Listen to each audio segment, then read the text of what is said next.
10 लाख लोकांमागे किती न्यायाधीश? आता ही जागतिक आकडेवारी आहे. टॉप देश बघा.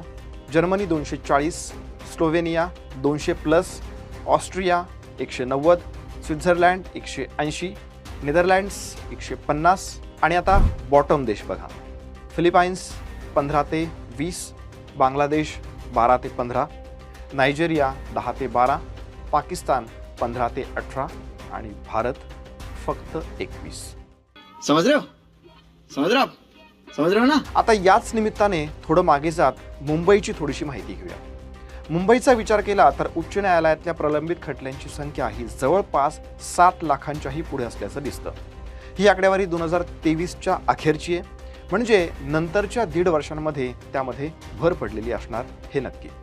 या खटल्यांमध्ये 83% खटले हे दिवाणी आहेत, 1 लाखांहून अधिक खटले हे गुन्हेगारीशी संबंधित आहेत, तर 2500 पेक्षा सुद्धा जास्त जनहित याचिका या प्रलंबित आहेत. हे सगळं पाहता विचार हाच येतो की याच्यावरती उपाय काय? न्यायव्यवस्थेमध्ये कशी करायची सुधारणा किंवा कशी सुधारणा होणार, यातले काही मुद्दे आहेत, आपण त्याचा आढावा घेऊयात. जसं आपण दर काही काळाने आपले कपडे, मोबाईल सॉफ्टवेअर अपडेट करतो, तशी मागच्या 75 वर्षांमध्ये आपली जी काही न्यायव्यवस्था आहे ती अपडेट झालेली नाही आहे. ती अपडेट होणं गरजेचं आहे. टेक्नॉलॉजीचा वापर व्हायला हवा. ई-कोर्ट्स, AI केस सॉर्टिंग गरजेचं आहे. केसेस वेळेवरती निकाली लागणं हा नागरिकांचा हक्क आहे.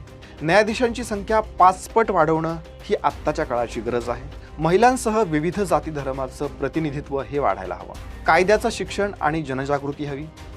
लोकसंख्या नियंत्रणासाठी सुद्धा प्रयत्न व्हायला हवे. हे सगळे प्रयत्न आपण करणं आत्ताच्या काळात गरजेचं बनलेलं आहे.